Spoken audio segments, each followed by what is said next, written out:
let's have the field arising from a continuous volume charge distribution. Ano? So from our discussion, nakita natin if there is a charged particle, so there is a field. Ano? So there is an electric field due to that charged particle. Ano? So ngayon, paano kung yung ating charged particle ay sobrang dami? Paano natin kukunin yung electric field doon, Ngayon sa electrical kasi, sa electrical engineering, hindi na mahalaga yung per particle na electric field intensity, Hindi na mahalaga 'yan. So we get the lump sum, parang ganun. Yung lansakan na dami, Or yung kabuuan, If we now visualize a region of space filled with a tremendous number of charges separated by minute distances, That minute distances meaning yung unit ng distance nila. Diba meron tayong degrees, minute, seconds, So we see that we can replace this distribution of very small particles with a smooth, continuous distribution described by a volume charge density. Halimbawa, itong cylinder natin ay puno ng charge yan, And they are separated, Sabihin natin ganyan kalaki yung charge,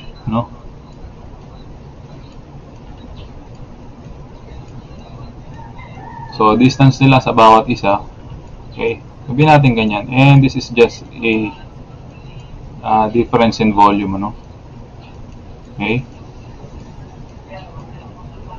yung buo na yan ay just an increment of volume, So ang size nito microscopic na, diba, molecular size particles, okay. So halimbawa puno ito ng charge,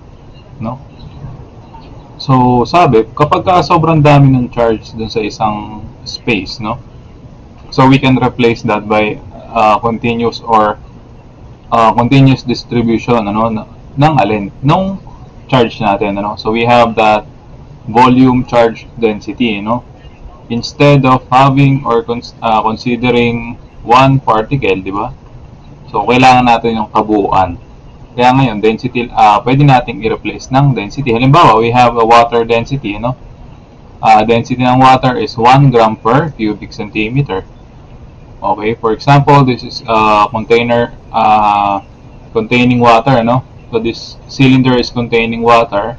So the volume is, for example, 1 cubic centimeter. So in every 1 cubic centimeter, there is a 1 gram of water. Okay, parang ganun, So we can do this only if we are uninterested in the small irregularities, or ripples in the field as we move from electron to electron, or if we care little that the mass of the water actually increases in small but finite steps as each new molecule is added, So ito, since i-consider na natin yung constant or continuous distribution, so hindi na natin i-consider yung irregularities na tinatawag, Kasi pag binigay sa atin, halimbawa, density of a certain volume, a certain density, For example, if we have 5 coulomb per cubic meter, as is yan, Hindi mo na i-consider, halimbawa, magkakaiba ng size ng particle o yung distances nila, Hindi, kasi nga, i-consider mo na yung iyong charge distribution is continuous or constant, The small amount of charge delta Q and small volume delta V is, okay. So we have delta Q, or the amount of charge in a certain volume. Okay, so we have given sa atin yung density, then multiply lang natin yung increment ng volume, So halimbawa, ito yung density natin, charge per cubic meter, di ba? So ito, sa unit lang, makikita natin, i-multiply mo lang yung volume, makuha mo yung total number of charge. Okay, kaso dito, okay, we may define density, okay, mathematically by using a limiting process. Para kang derivative dito, You can solve for rho v, no? This rho v is the density, no? By derivative, di ba? This is the definition of differentiation, di ba? We have the difference or increment of Q over increment of the volume. Then we get the limit as the increment of the volume approaches 0. Diba? So we get the density, no? So the total charge within some finite values obtained by, okay, di ba galing tayo dito, we have this is equal to dq over dv. If we want to get the total charge, okay, remember d stands for the derivative, di ba? Differential, ano? Okay, so dq is equal now to rho v times dv. Rho v tuloy. Rho sub v yan, ano? Or this stands for the density of a certain volume, ano? Okay, so we have dV or increment in volume. So if we want to get the value of Q or total charge, we're going to get the integral of both sides, ano? We're going to integrate both sides. Okay. So the total charge within some finite volume is obtained by integrating through that volume. Okay, so we have Q, or the total number of charge, is the integral of rho v dv. Kaya lang, kung iisipin natin, itong dv na ito, yan ay volume. Okay, so isang integral lang yung nakalagay, pero you're going to integrate, and yung limit mo is yung dimension ng volume. Okay. So kaya mangyayari kung volume yan, cubic ka, di ba? So tatlo yung dimension. So tatlo yung limit mo mangyayari. So you have Q is equal to the integral or triple integral. Okay? Rho v dv. Okay? Ngayon, paliwanag natin ano yung dv na yan. Kung ikaw ay nasa rectangular coordinate system, bawa, yan ang iyong ano. Diba? Ito yung point mo. Okay? Paano mo kukunin to? Teka, ganda natin drawing. So, difference kasi yan, di ba? So, difference in volume. Halimbawa, ito ka.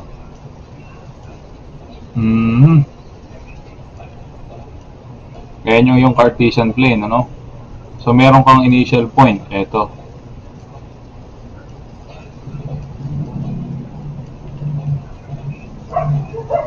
Okay, may initial point ka dito. Tapos, halimbawa, gusto mong kunin yung increment na yan. Di ba? So, you have this dx or difference in x, di ba? Difference in y and difference in z. So, basically, if you want to get the volume of this or the covered space, so you are going to multiply dx by dy by dz. Di ba? So, this dv now is equal to dv will be equal to dx, dy, and dz. Ngayon, yung iyong limits, or yung iyong limits, okay? So, this is x, y, and z. Okay? Ngayon, paano naman kung yan ay sabihin natin sa may tawag din ibang ano to, no? Kung ibang coordinate system, sabihin natin sa cylindrical, ano? Circular cylindrical. So, we have now, for example, ito ngayon ang iyong coordinate, o ito ang iyong point, ano? Nasa cylinder, di ba? Okay. Dali lang yan. Bawa, ito. Paano ba ang unit natin, di ba? Bawa, ito yung iyong rho pz, di ba? Tama. So ngayon meron tayong difference in, okay, so this is your phi. No, phi yan, di ba? So difference in phi and difference in rho and also difference in z. Di ba? Bawa, ito yung iyong naging difference, no? Kung kukunin mo ngayon Itong part na ito, tama? So kung yan, ay maliit lang naman yung increment niyan, ano? Pwede mo i-treat to as a prism. So paano ba ang volume ng prism? So ito halimbawa, ito yung gusto mong i-consider, itong part na ito. Or yan yung volume. Ipo-project ko lang dito ha. So ito yung kinonsider natin na volume. Diba? This is an increment in volume. Okay, so ito yun. Nilabas ko lang, ano? Ano ba ito?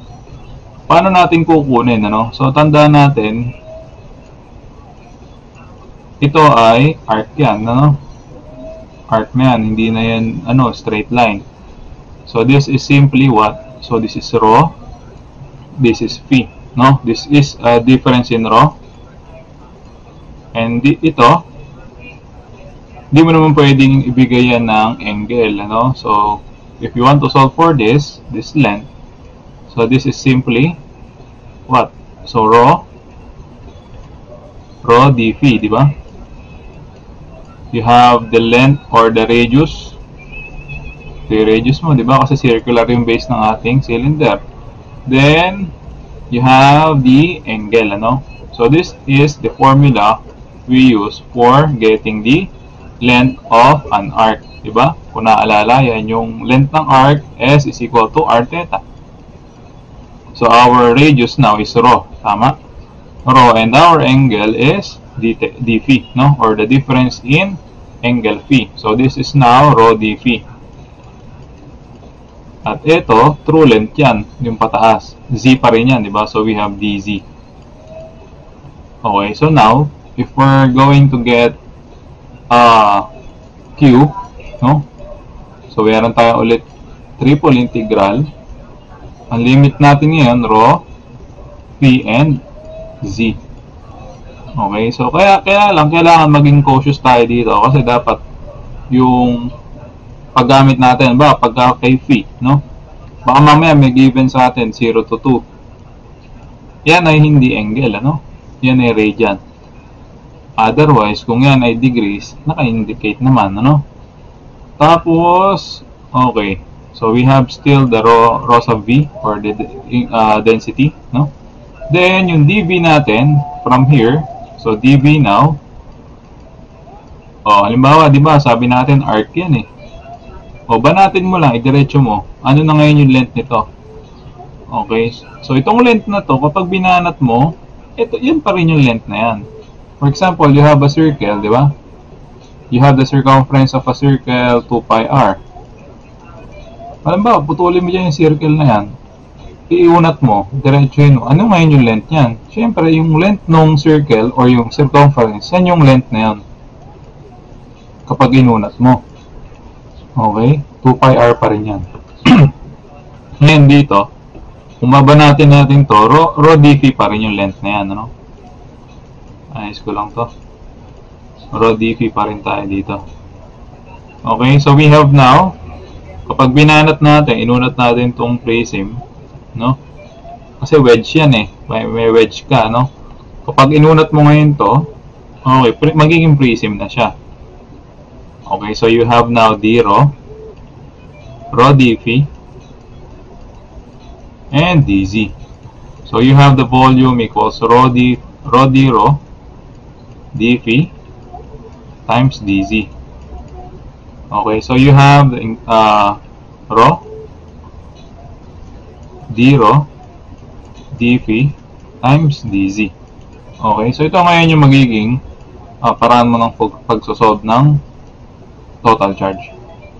Okay? So ngayon, itong rho v mo, pwede yan ay tawag din eh, pwedeng yan ay function ng rho, no? Function ng rho phi z.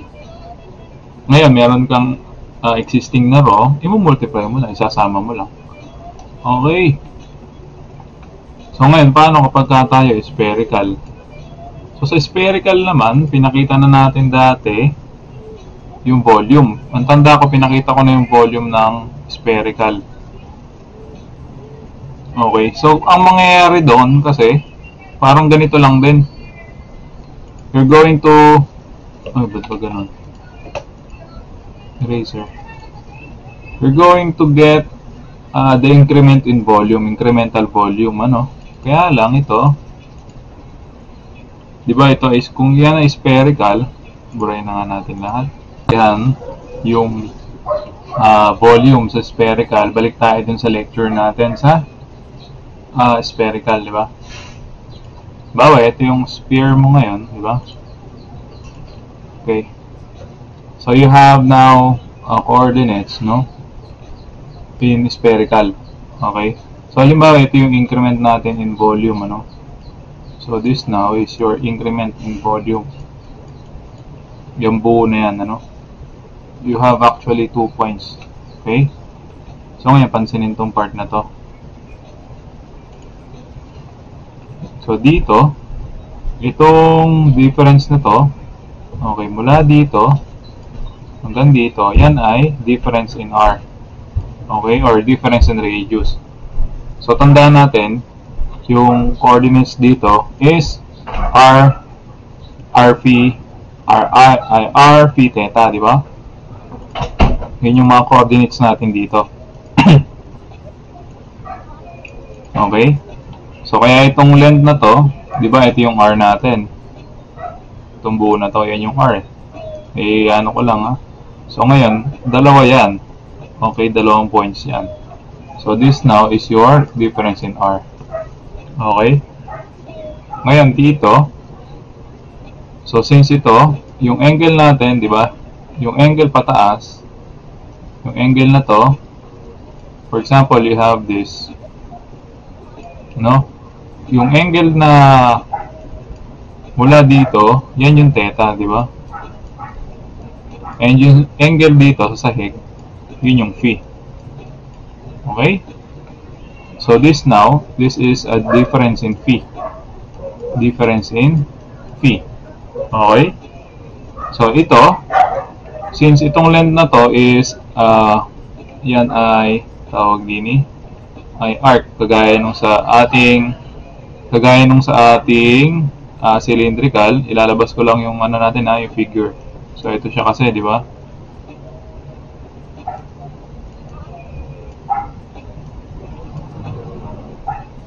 Yan yung figure natin So itong length na to, yan ay arc, no? Kaya nagkaroon tayo, pati ito syempre arc yan. Erase ko lang, arc ito. Pati ito. Kaya ito ay RD theta.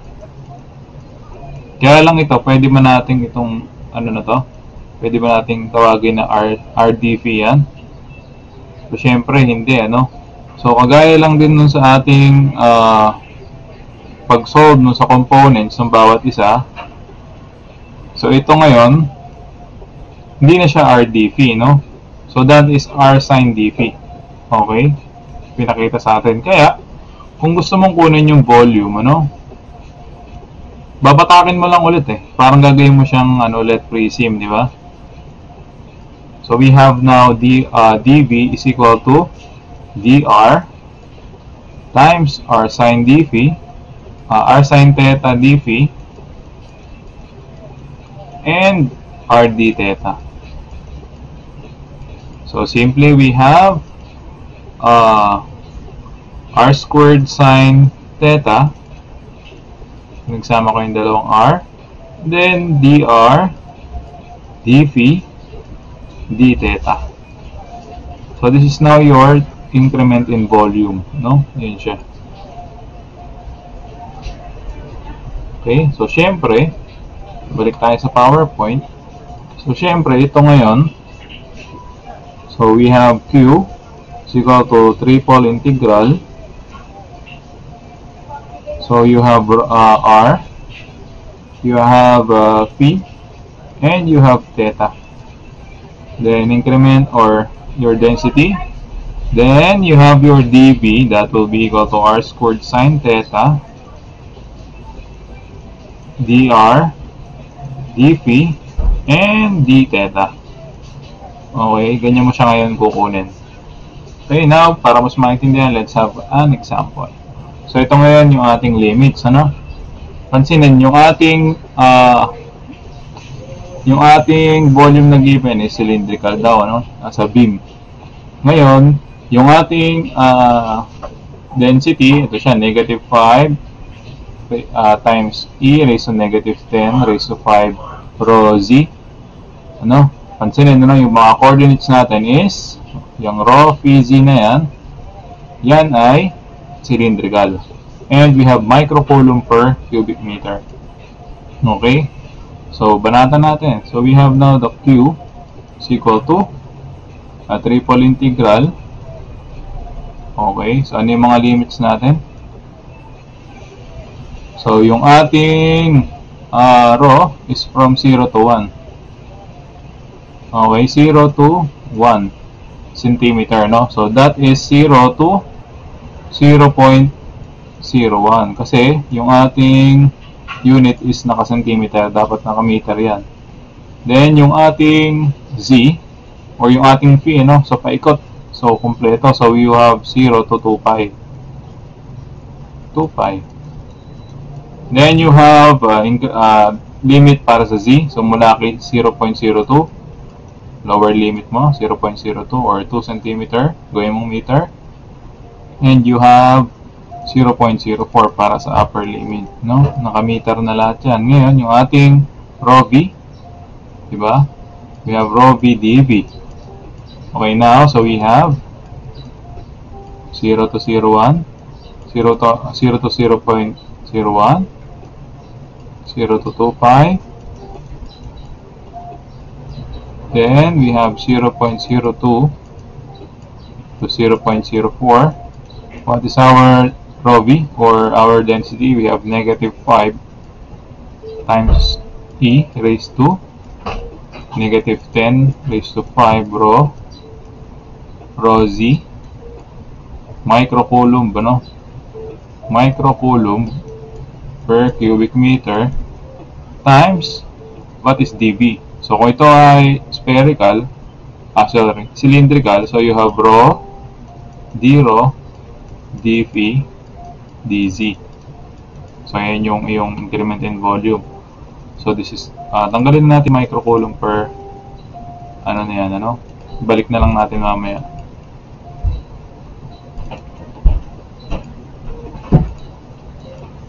Ay. Ayos ko lang ito.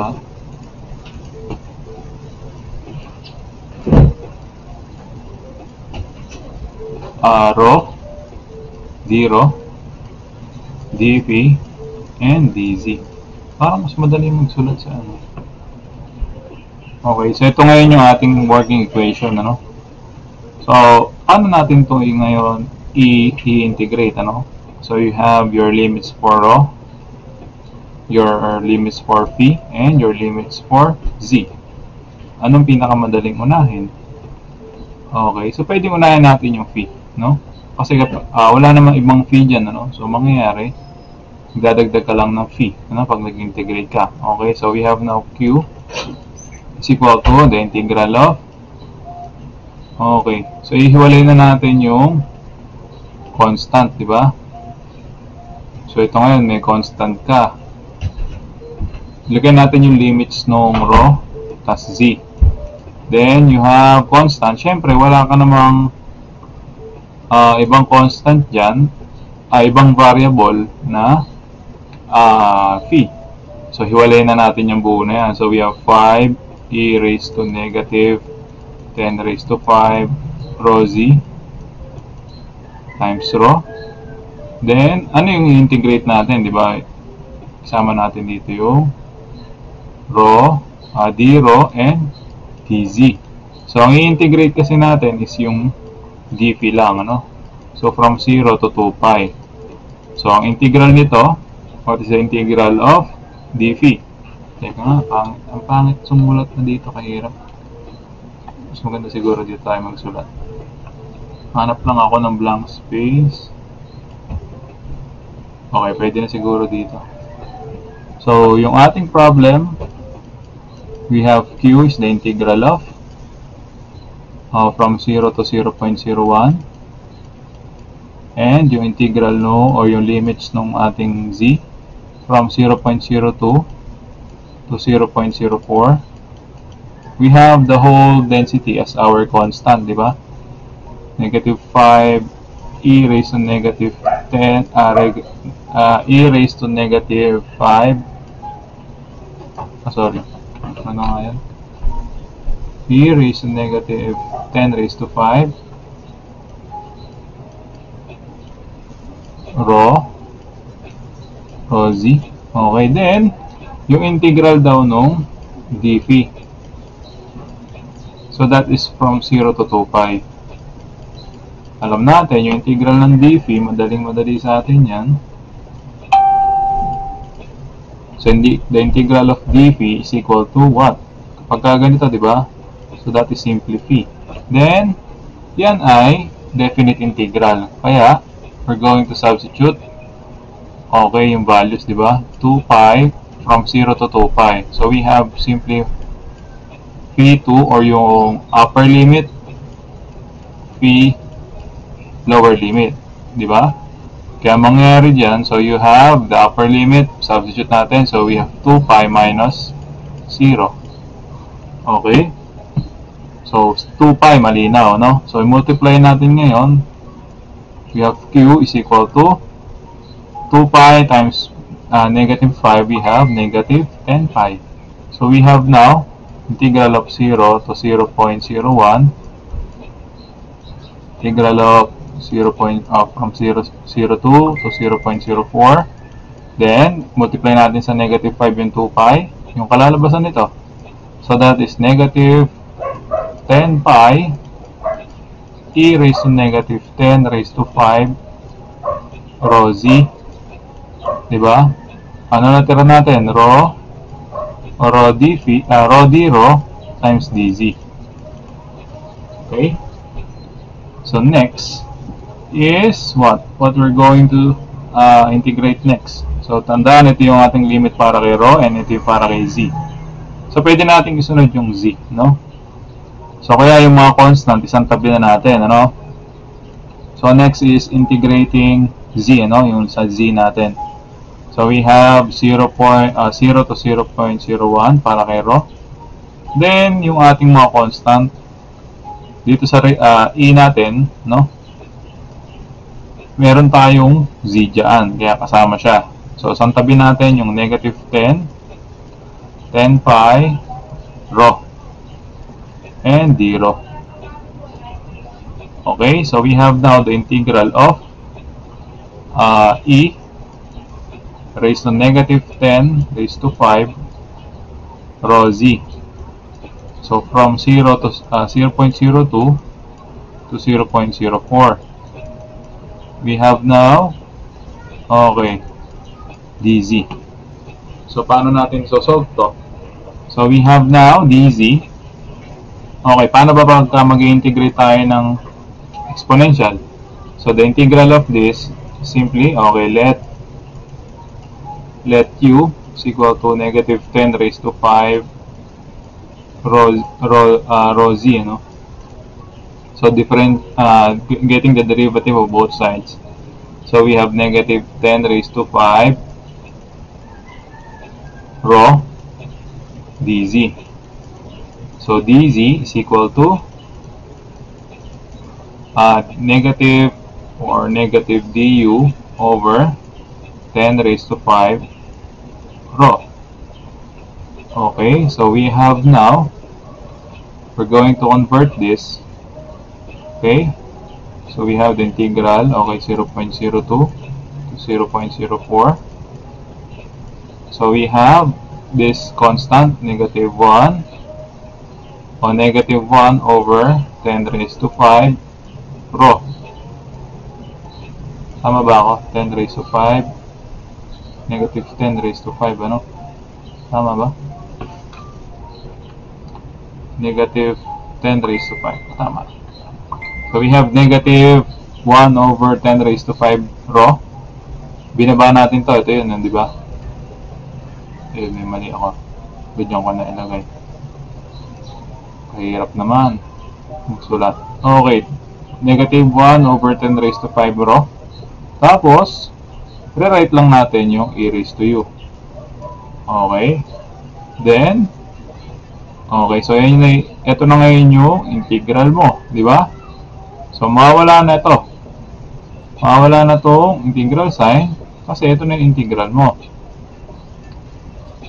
Kaso, yan ay definite integral. So, you're going to get, okay, so from 0.02 to 0.04.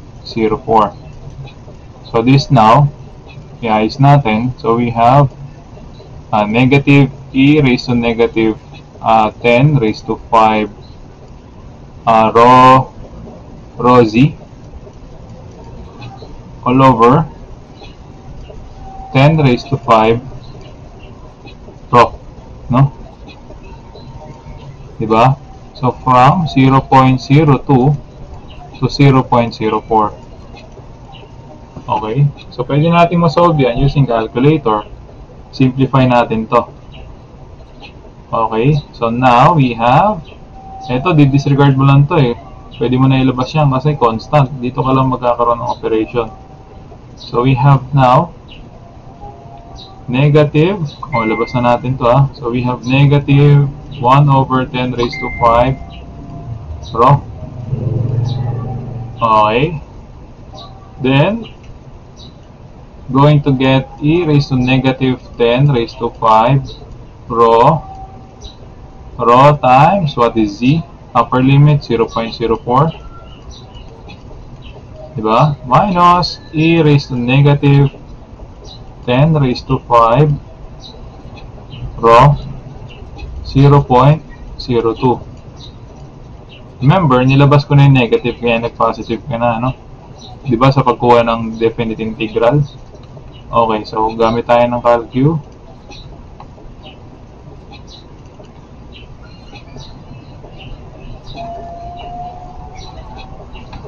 Okay, using our calculator here, so we have, simplify lang natin to.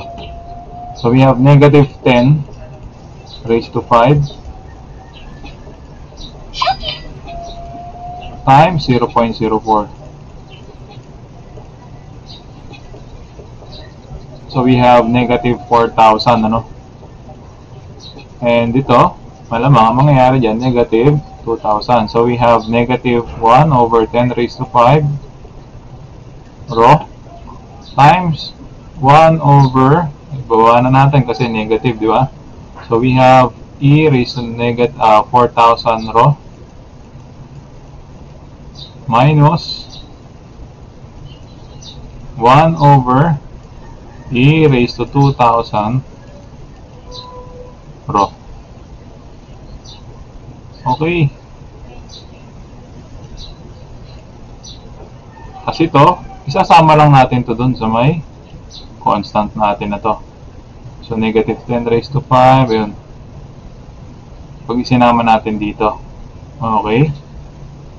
So, ngayon, ang natira na lang sa atin is this expression and ito. Isama na natin, okay? Hanap tayo ng blank space.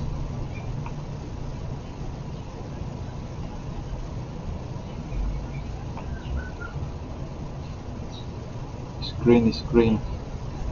Bura na lang tayo. Magbura-bura. Okay, buburahin ko lang to. Dito, burahin natin to. Hindi, dapat sa magandang space.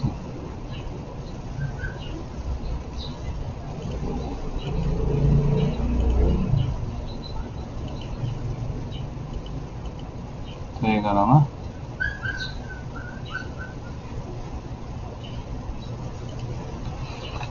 Kailangan natin ng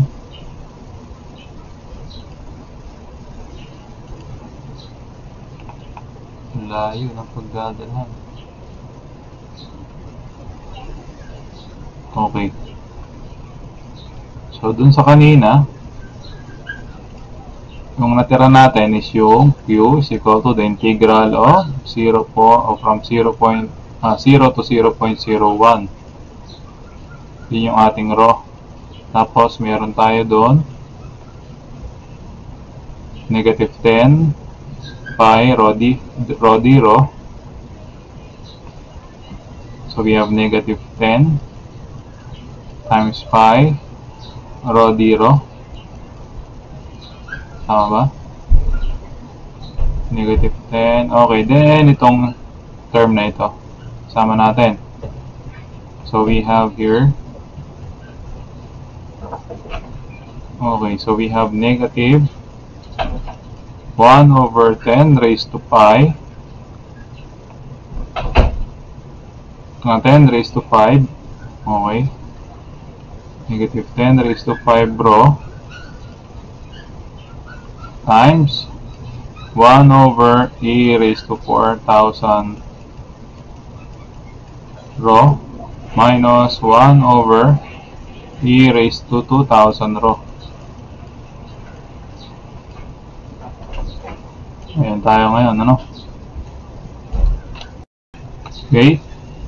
So, now we're going to get finally the integral, ano, of this, no? So, ano yung mga pwede nating i-cancel? Okay, ano yung pwedeng i-simplify? Okay, pansinin natin, ano, i-multiply natin itong term na to dito. So, ito, yung rho dito, mawala na kasi meron ka dito. So, ang matitira sa'yo is Q, okay, is equal to 0.010. Tapos, ito, negative 10. Yakyat ko na, ano, para isang ano na lang. So, we have negative 10 pi times negative 10 raised to negative 5. Okay, times ito. 1 over, okay, yakyat natin kasi mag-i-integrate tayo ulit. Okay, so we have e raised to negative 4,000 rho minus e raised to negative 2,000 rho. Okay, so d rho. Integrate natin kasi ulit kaya inakyat natin. So we have now, simplify natin to. So we have negative, negative, so positive, negative 10 raised to 1 and 10 raised to negative 5. So 1 minus 1 plus negative 5, we have negative 4. So we have integral of 0. Okay, alisin na natin integral sign kasi i-integrate na natin. Okay, so we have now positive 10 raised to negative 4 pi. Okay, then here, integrate natin to. Paano natin ma-integrate yung buo na yan? So, e lang din ulit, di ba? So, ano ba yung integral ng e? So, 1, okay. Dito, dalawa, no? So, ito, we let q is equal to negative 4,000 rho. So, du now is equal to negative 4,000 d rho, di ba? So, ang gagawin niyan, mangyayari dyan, gagawin mo na ito, di-divide mo lang both sides by 4,000. Tama? Oh, so, we have d rho is equal to du over negative 4,000. Simpleng pag-integrate lang. So, we have now, okay, so, negative, para dito, lagay natin. So, we have negative 4,000 dito. And, syempre, write lang natin yung ating exponential. So, we have e raised to negative 4,000 rho. Okay, minus e raised to negative 2,000 rho. Syempre, kapares lang din ng nangyari dun sa kanina. All over negative 2,000. Okay, so this is from 0 to 0.01. Lagyan ko ng point doon. Hirap magsulat. 0.1. Okay, so substitute lang natin yung value. Okay, so dito, kapag ka meron kang e raised to 0, no? Retain lang natin yung sign na yan, yung negative, para hindi tayo malito. Okay, so we have 10 raised to negative 4 over 10 raised to negative 4 pi. So dito, mangyayari kasi, di ba? Magne-negative to kasi negative denominator dito, magpo-positive. So balik rin natin. So meron tayo ngayong E para maayos, ano? So, E raised to negative 2,000 rho all over 2,000 minus E raised to negative 4,000 rho all over 4,000. Okay, so from 0 to 0.01. Okay, so from that you can substitute. Okay, so una muna upper limit. So we have negative, we have 10 raised to negative 4 pi. Dalawa yan, ha? So una natin ito. So we have E raised to negative 2,000 upper limit 0.01 all over 2,000. Diba? Minus E raised to negative 4,000 times 0.01 all over 4,000. Ba't ba tayo nag-substitute ng limit na ganyan? Kasi definite integral tayo, no? Alam na dapat yan kasi nagdaan na tayo dyan. Then dito, parang hindi na masyado mahaba isusulat mo. Okay, sulat na rin natin. Baka may mali to. So we have E raised to negative 2,000 times 0 all over 2,000 minus E raised to negative 4,000 times 0 all over 4,000. Okay? So ito, malinaw sa atin. Itong part na to, magwa 1 yan. Kasi E raised to 0 will be equal to 1. So we have here 1 minus 1 over 2,000 minus 1 over 4,000. Diba? So dito, solve natin to using our calculator. So we have now negative, or E raised to negative 2,000 times 0.01 all over 2,000 minus E raised to negative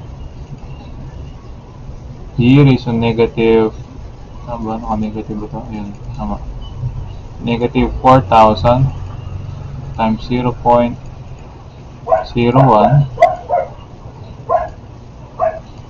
okay, all over 4,000. Then, isubtract lang natin to. Kunin ko muna to, ano, baka hindi kayanin ng calcu eh. Okay, nakuha na natin tong part na to. Save ko lang sa A. Then now, A, ito yung part na yun, ano? Yung sinave ko sa A. Bawas natin tong part na to. So we have A minus this part. So we have, di ba, 1 na lang to ngayon.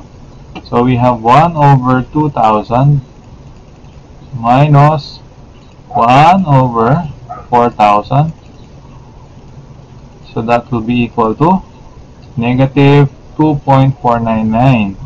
999 times 10 raised to negative 4. So save natin. Ngayon, meron pa tayong meron pa tayong constant na 10 raised to negative 4. Multiply lang natin. So we have our answer times 10 raised to negative 4. Okay, so times 5. So we have negative 7.85. We have negative 10 and negative 7 point, ulitin ko ah. So ito yung nakuha nating sagot, di ba? Galing dito, galing sa part na to. So that is negative 2.499. Then isama natin to, times 10 raised to negative 4. So times 10 raised to negative 4. And then yung pi, isama natin. So pi times pi. We have negative 7.85 times 10 raised to negative 8. So this is negative 7.85 times 10 raised to negative 8. So ngayon ang problema, meron ba tayo ditong tinanggal, di ba? So siya kanina ay naka-micro coulomb.